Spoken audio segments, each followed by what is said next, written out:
हाय। तो मेरा नाम इमरान अली है और आज अपन पढ़ने वाले हैं सांख्यिकी। जब भी सांख्यिकी की बात आती है तो तीन चीज़ें 10वीं क्लास तक ऑलमोस्ट तीन चीज़ें अपन के काम की होती है, ठीक है। क्योंकि सांख्यिकी के अंदर जो सबसे पहली बात आती है वो आती है माध्य की।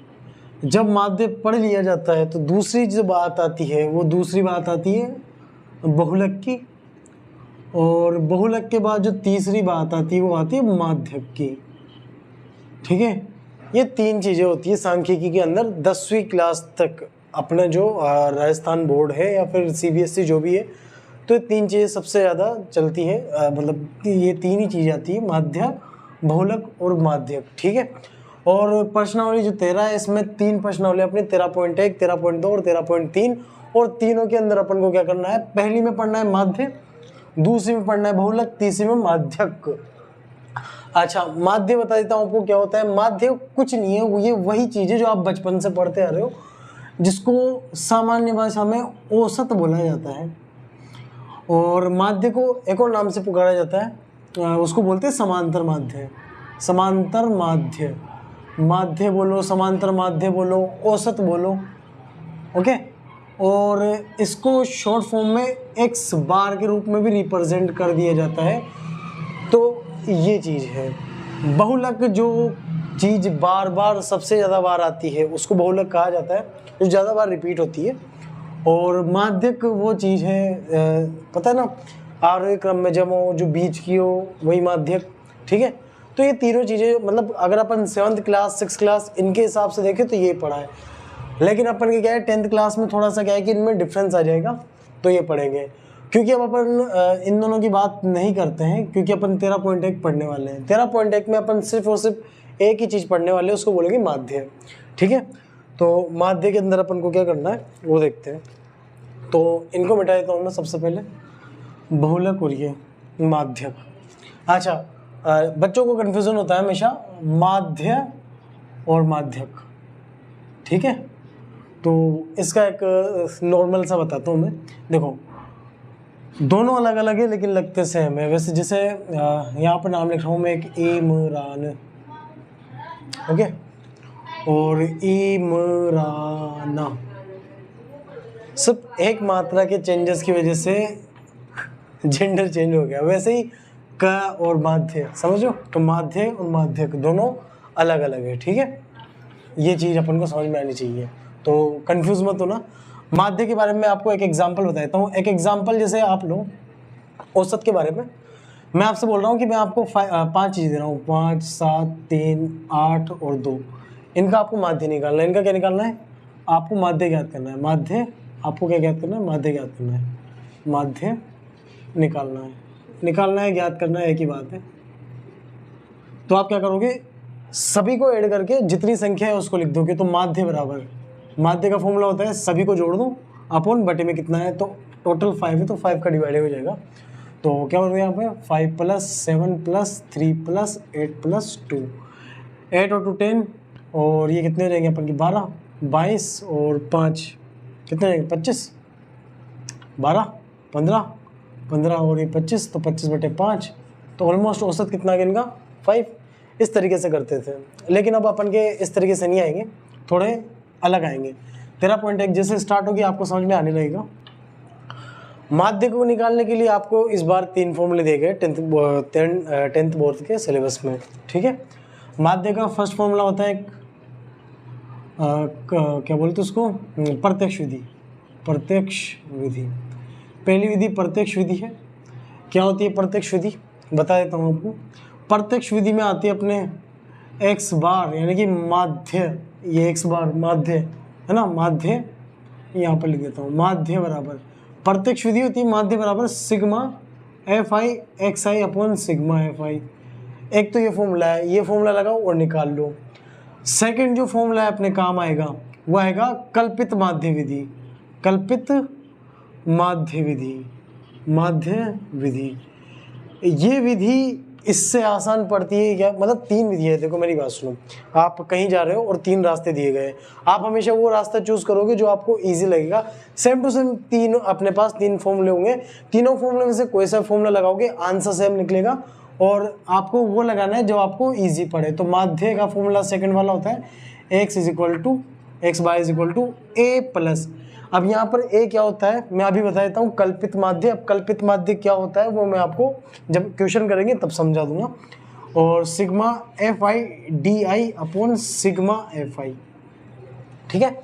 और थर्ड जो विधि होती है अपने, ठीक है, वो होती है पग घुंघरू बांध मीरा नाची थी, यानी पग विचलन विधि।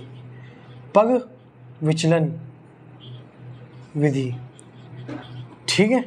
तो पग विचलन विधि क्या होती है, इसका फॉर्मूला भी वही x bar is equal to, देखो सेम फॉर्मूला होता है a प्लस सिग्मा fi, यहाँ di की जगह सिर्फ ui आ जाता है अपॉन यहाँ पर सिग्मा fi, और ये सब मल्टीप्लाई हो जाता है h से। h क्या होता है, अंतराल होता है, मैं बता दूंगा अंतराल कौन सा होगा। तो ये 3 फॉर्मूले, इस विधि, ये विधि, ठीक है। 3 विधियां अपने पास याद होनी चाहिए, प्रत्यक्ष विधि, कल्पित माध्य विधि और पग विचलन विधि। और तीनों विधियों से अपन को सवाल को करके देखना है, जो इजी लगे उससे अपन को सवाल कर लेना है, बाकी कुछ नहीं करना है, ठीक है। ये 3 फॉर्मूले मैं मिटाता हूँ और अब आ जाते हैं डायरेक्ट क्वेश्चन नंबर फर्स्ट पे। क्वेश्चन नंबर फर्स्ट अगर आपको समझ में आता है, यानी कि आपको प्रश्नावली समझ में आ गई, तो क्वेश्चन नंबर फर्स्ट पे पहुँचते हैं डायरेक्ट। देखो क्वेश्चन पहले पढ़ लेते हैं, क्योंकि अगर आपको आंसर लाना है तो सबसे पहले क्वेश्चन पढ़ना पड़ेगा। क्वेश्चन में लिखा है विद्यार्थी का एक समूह पर्यावरण सचेतना अभियान के अंतर्गत एक सर्वेक्षण किया गया। उन्होंने एक मोहल्ले में 20 घरों में गए, पौधे देखे और आंकड़े एकत्रित किए। प्रति घर में माध्य पौधों की संख्या ज्ञात करनी है। माध्य पौधों की संख्या यानी कि औसत पौधों की संख्या ज्ञात करनी है। और माध्य ज्ञात करने के लिए आप किस विधि का प्रयोग करेंगे। अभी अपन ने 3 विधि लिखी हुई थी, तीनों में से किस विधि का प्रयोग आपको करना है वो आपको इसमें से देख के बताना है। आपको जो सूटेबल लगे, देखो हम हमेशा वो यूज करते हैं जो अपन को सूटेबल लगती है, जो इजी पड़ती है। पौधों की संख्या दी हुई है अपन को, क्वेश्चन नंबर फर्स्ट लिख देता हूँ, प्रश्नावली 13.1 क्वेश्चन नंबर फर्स्ट क्या बोला है उसने, पौधों की संख्या इधर तो ये दी हुई है, ओके।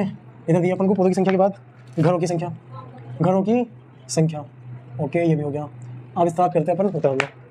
देखो उसने बोला है कि देखो एक घर ऐसा है जिसमें पौधे कितने लगे, 0 से 2, ठीक है। एक घर ऐसा है जिसमें 0 से 2 पौधे लगे हुए हैं। दूसरे घर की बात करें अगर अपन, तो 2 घर ऐसे हैं जिनमें 2 से 4 पौधे लगे हैं, और एक घर ऐसा है जिसमें 4 से 6 पौधे लगे हुए हैं, और 5 घर ऐसे हैं जिनमें 6 से 8 पौधे लगे हुए हैं, और 6 घर ऐसे हैं जिनमें 8 से 10, फिर 10 से 12। अच्छा एक बात समझ में आ रही है आपको, यहाँ पर एक सीक्वेंस चल रहा है, ठीक है। और ऐसा दिया हुआ है 2 और यहाँ पर 3, और बोला गया है कि ये अपन को दिया हुआ है। अच्छा घरों की संख्या की बात करेंगे अभी अपन।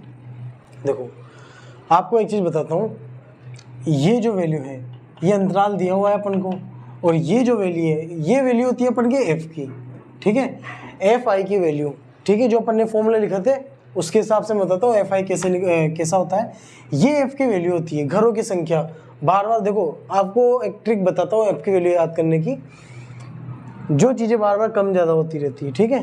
देखो 1 2 1 5 6 2 3, ठीक है। जो कम ज़्यादा होती है उसको f बोलते हैं। f मतलब फ्रीक्वेंसी, आवृत्ति, जो बारंबारता, हिंदी में इसको बारंबारता बोलते हैं। तो जो वैल्यू बार बार कम ज़्यादा होती थी वो f के मान होते हैं, ठीक है। और अपन इसके अंदर से xi के मान निकालेंगे। किसके मान निकालेंगे, xi के।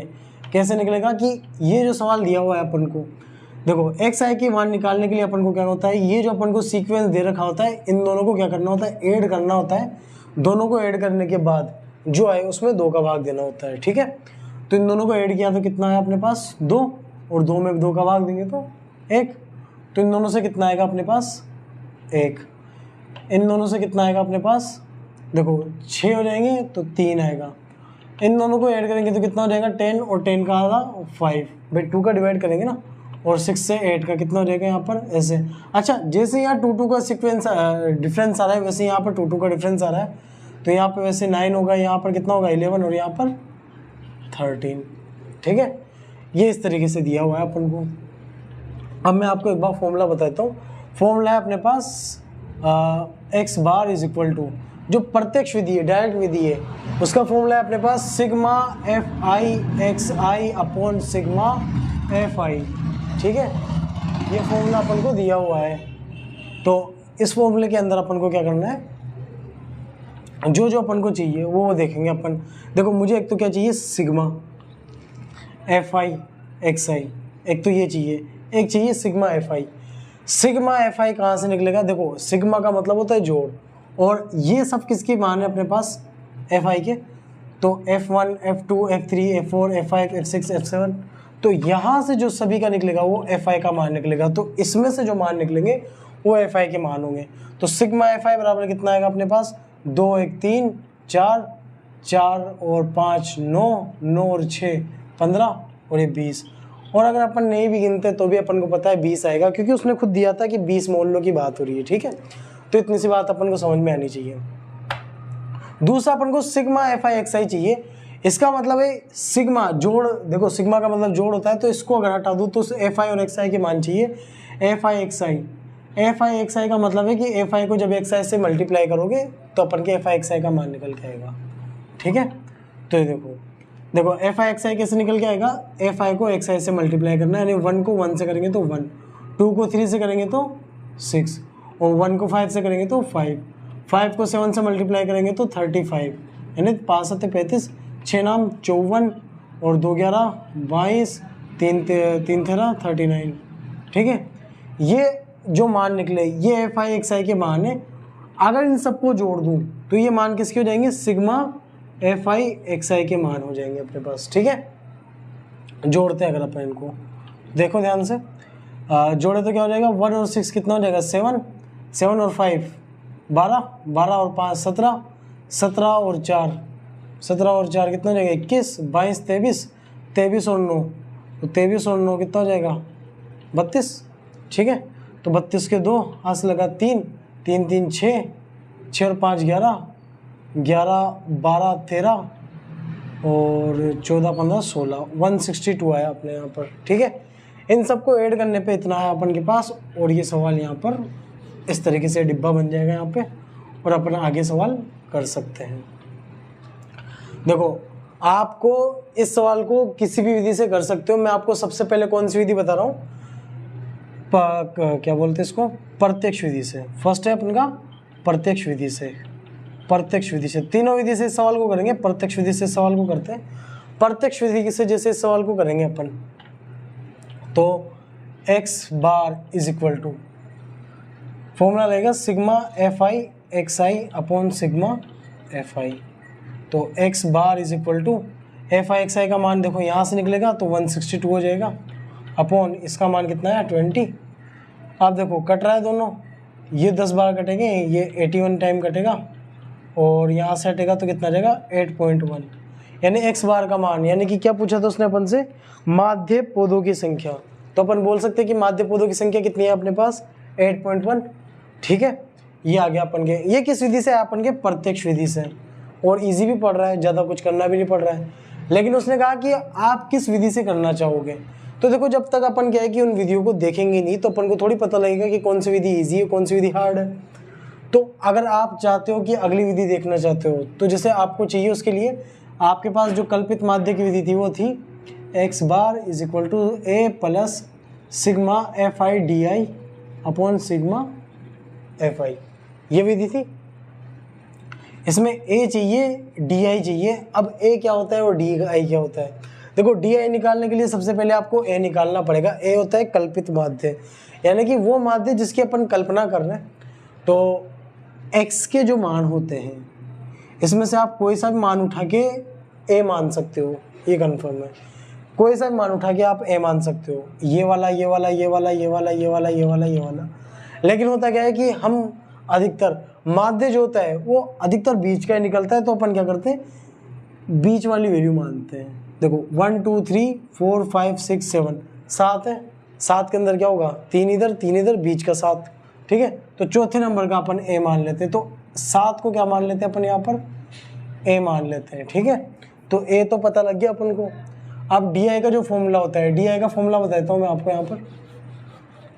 डी आई का फॉर्मूला होता है, डी आई बराबर होता है एक्स आई माइनस ए, एक्स आई में से ए को घटा दो। अब आप मुझे बताओ एक्स आई का मान यहाँ से निकलेगा और ए का मान आपको पता है, तो आप यहाँ पे ऐसे भी लिख सकते हो एक्स आई माइनस ए का मान कितना है 7। तो एक्स आई में 7 घटाना है, एक्स आई के मान ये, x1 का मान ये, x2 का, x3, x4, x5 ये इस तरीके से होगा और डी आई अपन के यहाँ निकल के आ जाएगा। ठीक है, तो देखते हैं सवाल को। तो एक्स आई में 7 घटाओगे तो 1 में 7 घटाओगे तो माइनस का 6, 3 में से 7 को घटाओगे तो माइनस का 4, फिर 5 में से उसको घटाओगे तो माइनस का 2।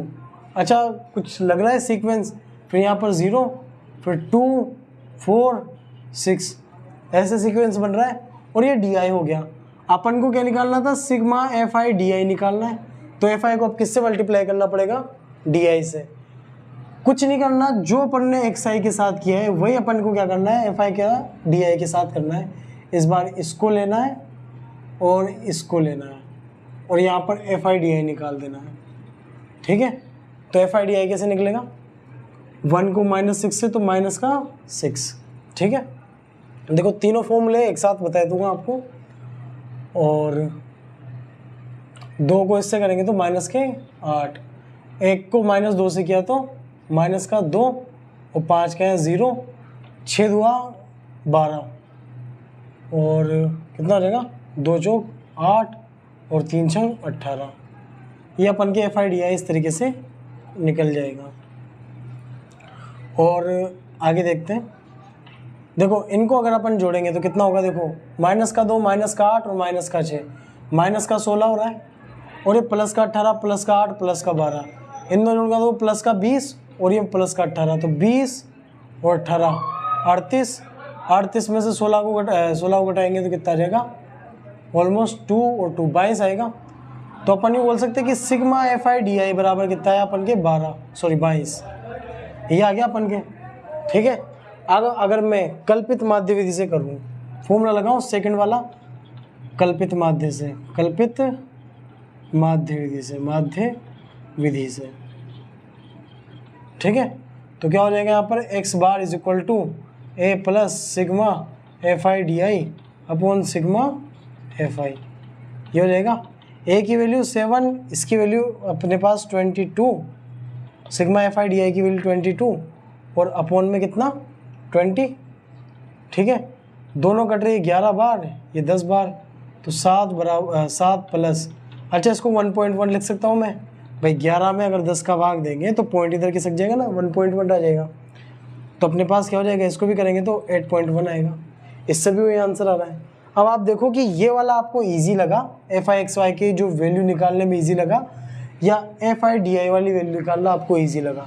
अगर आप ये वाली वैल्यू निकाल रहे हो तो ये वाली वैल्यू आपको निकालने की कोई ज़रूरत नहीं है। ठीक है, और अब एफ आई डी आई भी निकाल लिया। देखो अब तीसरी जो चीज़ है वो होती है यू आई। ठीक है, जो तीसरा विधि होती है वो होती है पग विचलन विधि। उसके लिए क्या निकालना होगा, यू आई। यू आई का फॉर्मूला होता है डी आई अपॉन एच, और एच क्या होता है, एच वही चीज़ होती है जो इनके बीच में डिफरेंस होता है, वो अंतराल, उसी को एच बोला जाता है। तो यू आई बराबर डी आई अपॉन एच होगा। ठीक है, तो डी आई का अपने ये, और इससे यू आई निकाल लेंगे तो डी आई अपॉन एच। मैं आपको बताता हूँ एच की वैल्यू कितनी है यहाँ पर, डी आई तो रहेगा ही रहेगा, एच की वैल्यू अपने पास 2 का अंतराल है तो 2। ठीक है, तो इसमें 2 का भाग देंगे अपन तो कितना होगा, -6/2, यानी कि मैं यहाँ पर माइनस का 3 लिख दूँ, फिर यहाँ पे माइनस का 2 आएगा, माइनस का 1 0 1 2 3, ये हो जाएगा अपना, ये इस तरीके से हो जाएगा। और जो अपन के पास अभी आया है उससे क्या निकाल लेंगे अपन, एफ आई और यू आई, तो सिग्मा एफ आई यू आई इस तरीके से अपन निकाल सकते हैं। सॉरी सिग्मा नहीं आएगा, एफ आई यू आई निकाल लेंगे तो क्या होगा अपने पास, एफ आई को यू आई से करेंगे तो 1 को करो आप -3 से तो माइनस का 3 आएगा, 2 को -2 से तो माइनस का 4 आएगा, 1 को करेंगे किससे, -1 से तो 1 - 1 तो माइनस का 1, 5 को 0 से तो 0। अच्छा इसमें एक बेनिफिट ये होता है कि अपन को जो माइनस की चीज़ें और प्लस की चीज़ें मिलती है अपन को कम जोड़ना पड़ता है यहाँ पे, जबकि एफ आई एक्स आई में क्या होता है अपन को ज़्यादा चीज़ें जोड़नी पड़ती है। इस वजह से ये विधि ज़्यादा सूटेबल लगती है कुछ केसेस में जब अपन को नॉर्मली मान मिल जाते हैं तो ये विधि अपन को क्या लगती है, बाकी की विधि थोड़ी अजीब लगती है। अच्छा, 6 को अपन 1 से करेंगे तो 6, 2 को 2 से करेंगे तो 4 और 3 को 3 से करेंगे तो 9। ये हो गया अपने पास, ठीक है। इनको करेंगे 19 और इनको किया तो कितना हो गया अपने पास 7, 8, 19 में से 8 तो 11 बचेगा। तो मैं बोल सकता हूँ कि sigma F I U I is equal to 11। तीसरी विधि से भी करके बता देता हूँ यहाँ पर, क्योंकि मेरे पास जगह नहीं है इसलिए मैं इतना सा कर रहा हूँ। अगर आप करोगे तो आपको तीनों विधियों से नहीं करना है। अगर आप प्रैक्टिस करते हो तो तीनों विधियों से करके देख सकते हो, और अगर आप प्रैक्टिस नहीं कर रहे हो, आप पेपर में अगर क्वेश्चन कर रहे हो तो तीनों विधि में से कोई सी भी लगा दो, जो मन करे वो विधि लगा देना। तीसरी विधि कौन सी अपने पास, पग विचलन विधि। पग विचलन विधि से ऐसा लिखने के बाद क्या लिखोगे, X bar is equal to A plus sigma F I U I upon sigma F I, और ये किससे मल्टीप्लाई हो जाएगा, एच से, ठीक है। तो ए की वैल्यू वही 7 प्लस 11 अपॉन 20 इंटू 2।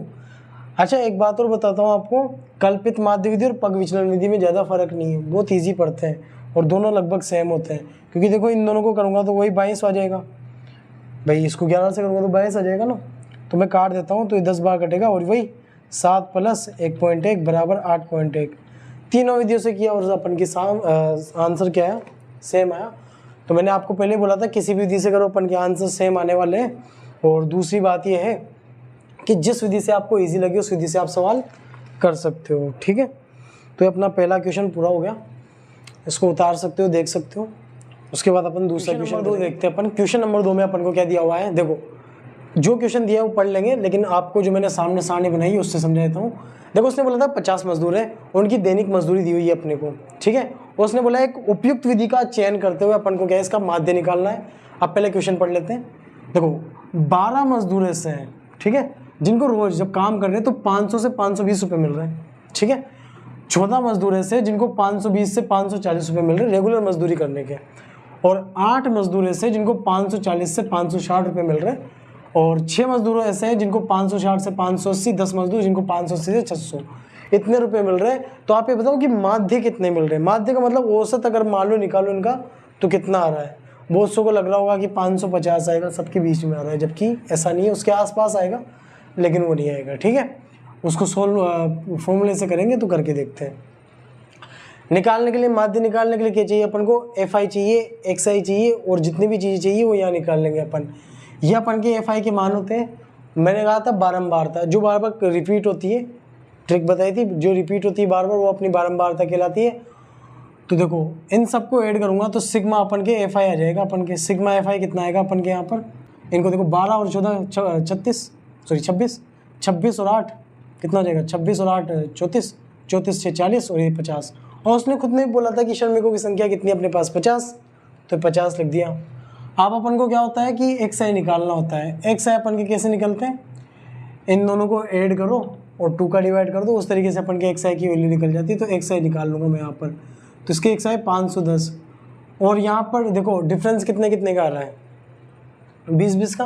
तो यहाँ पर भी देखना 20-20 का डिफरेंस आएगा, तो 510 और यहाँ पे 530, क्योंकि दोनों को ऐड करूँगा तो कितना हो जाएगा यहाँ पर 1060 का आधा 530, 1060, इसका अगर 2 के टुकड़े करूँगा तो 530 और 530 होंगे, ठीक है। और ऐसे नहीं समझो तो ये देखो, अगर मैं इसको दे दूँ 10 तो 550, ये 550, 2 × 550 यानी कि 550 ही आएंगे, तो 550 फिर 570 590, ये एक्स आई की वैल्यू अपन की निकल के आ गई है। लेकिन मुझे एक्स आई से क्या मतलब है, मतलब वैसे एक्स आई से है, लेकिन यहाँ पर अब मुझे बताओ, अगर मैं यहाँ पर प्रत्यक्ष विधि लगा देता हूँ, प्रत्यक्ष विधि, जो विधि बोलते हैं अपन को कि क्या निकालो, sigma F I X I upon sigma F आई निकालो, और अपन के आंसर आ जाएगा। अब अगर मैं निकालने बैठूँ तो देखो कितनी बड़ी कैलकुलेशन रहेगी, 510 को 12 से गुणा करना पड़ेगा, 530 को 14 से, बड़ी बड़ी संख्याओं को। और गणित के लोग थोड़े से आलसी होते हैं, मतलब ठीक है, आलसी नहीं होते, मतलब वो ऐसी ट्रिक निकालने चाहते हैं कि ईजी पड़ जाए चीज़ें और ज़्यादा प्रॉब्लम ना हो बच्चों को या किसी को भी। गणित का मतलब होता है ऐसा है कि आसान कर दे किसी भी चीज़ को, तो इतना आसान इसमें तो क्या है, आसान नहीं लग रही। दूसरी विधि कहती है अपने पास कल्पित माध्य वाली, A plus sigma F I D I upon sigma F I. मैं एफ आई एक्स आई तो निकालने वाला हूँ नहीं, क्योंकि मुझे लग रहा है बहुत बड़ा सवाल हो जाए, बहुत बड़ी कैलकुलेशन हो जाएगी, क्योंकि पहले तो इनको गुणा करो, फिर इनको जो आए उनको जोड़ो, फिर आए तो 50 से डिवाइड करो, तो मेरे को बहुत बड़ा लग रहा है, तो मैं नहीं करने वाला इससे। तो अपन क्या करेंगे, कल्पित माध्य वाली विधि लगा के देखते हैं। कल्पित माध्य विधि में अपने पास ए आता है और ए किस में से निकलता है, इसी एक्स के मान में से। तो हमेशा ए का मान जो होता है कल्पित माध्य वो अपन हमेशा बीच का लेते हैं। देखो बीच का कौन आ रहा है, तो ये अपन कितना लेंगे 550। तो डी आई निकालने के लिए क्या होगा, फॉर्मूला होता है एक्स आई माइनस ए, और एक्स आई कितना है यहाँ पर, प्रत्येक के लिए एक्स आई अलग है, इसके लिए 510, यहाँ 530, यहाँ 550, 570, 590, लेकिन अपने पास ए तो सेम है 550, तो अपन इस तरीके से क्या निकाल लेंगे, अपने डी निकाल लेंगे। ठीक है, तो डी निकाल के देखते हैं। डी निकालेंगे कैसे, देखो 510 में से 550 करेंगे तो माइनस का 40 आ जाएगा, और मुझे लग भी रहा है कि 12 को 510 से गुणा करने से अच्छा है -40 से गुणा कर लूँ, ईजी लगेगा। ठीक है, इसका कितना हो जाएगा, माइनस का 20, क्योंकि 530 को 550 में रहेंगे तो माइनस का 20, यहाँ पर 0, यहाँ पर 20 और यहाँ पर 40। हाँ अब इजी लग रहा है, इतनी बड़ी संख्या से अपन कहाँ पे पहुँच गए, छोटी संख्याओं पे, तो भी इजी रहेगा अपन को। अब बताओ कौन सी विधि सूटेबल है यहाँ पे, पग विचलन, पिछली वाली कल्पित माध्य, पिछली वाली में प्रत्यक्ष विधि अपन को ज़्यादा इजी लगी थी, क्योंकि जो उसमें ज़्यादा बड़ी कैलकुलेशन नहीं थी। इसको अंदर देखते हैं। अब यहाँ पर मैं क्या निकालूंगा, एफ आई डी आई। मैं एफ आई एक्स आई क्यों नहीं निकाल रहा हूँ, क्योंकि उससे बड़ी कैलकुलेशन हो जाती है, चाहिए भी है अपन को, तो एफ आई डी आई। यहाँ पर क्या लिखोगे आप, एफ आई डी आई 12 को करो इससे, तो 4 बार 48, तो माइनस का 480 आएगा। ठीक है, और 14 को 20 से करो कितना आएगा, 280, ये भी माइनस का। 8 को 0 से करोगे तो 0, 6 को 120, और इसको इससे करोगे तो 400 प्लस के। आप क्या निकाल सकता हूँ यहाँ पर, सिग्मा एफ आई डी आई निकाल सकता हूँ। सिग्मा एफ आई डी आई कैसे निकलेगा आपको पता ही है, सबको जोड़ दोगे, देखो प्लस का 400 प्लस का 120, यानी प्लस का कितने हो रहे 520, और माइनस का 480 और माइनस का 280, तो 0, 8 8 16 की 6, 8 से लगा 1, तो 760 माइनस के, ये माइनस के प्लस के।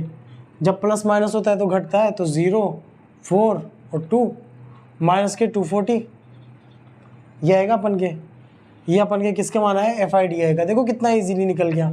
अब अगर आप क्या निकाल रहे होते, एफ एक्स निकाल रहे होते, तो पहले अभी गुणा करना पड़ता, फिर ऐड करना पड़ता, बहुत टाइम लग जाता। मैं लगा दूँ यहाँ पे फॉर्मूला कौन सा, कल्पित माध्य वाला, तो फर्स्ट लिखूंगा मैं यहाँ पे कल्पित माध्य विधि से, कल्पित माध्य विधि से। तो कल्पित माध्य विधि से क्या होगा अपने पास, X bar is equal to A plus sigma F I D I upon sigma F I. तो X bar is equal to A का मान 550 plus F I D I का मान माइनस के 240 अपॉन 50, और प्लस माइनस को एक साथ लिखने में थोड़ा सा कन्फ्यूज़न होता है बच्चों को, तो यहाँ कोष्टक लगा दो ताकि प्रॉब्लम ना हो। ठीक है, इधर कर देता हूँ, एक्स बराबर इज इक्वल टू 550, देखो 1 0 से 1 0 कट जाएगा, और 5 में अगर मैं 5 में माइनस का, सॉरी पहले प्लस माइनस कर लेते हैं, माइनस 24 अपॉन 5, 5 से 200, ठीक है, तो 5 का भाग 24 में देंगे तो अपन के पास आएगा 4.8। कैसे आएगा, 24 में 5 का भाग देंगे, देखो 4 बार, 4 पंजे 20, 4 बचेगा, पॉइंट लगेगा, 0 लग जाएगा, 8 बार जाएगा। ठीक है, 4.8 आएगा।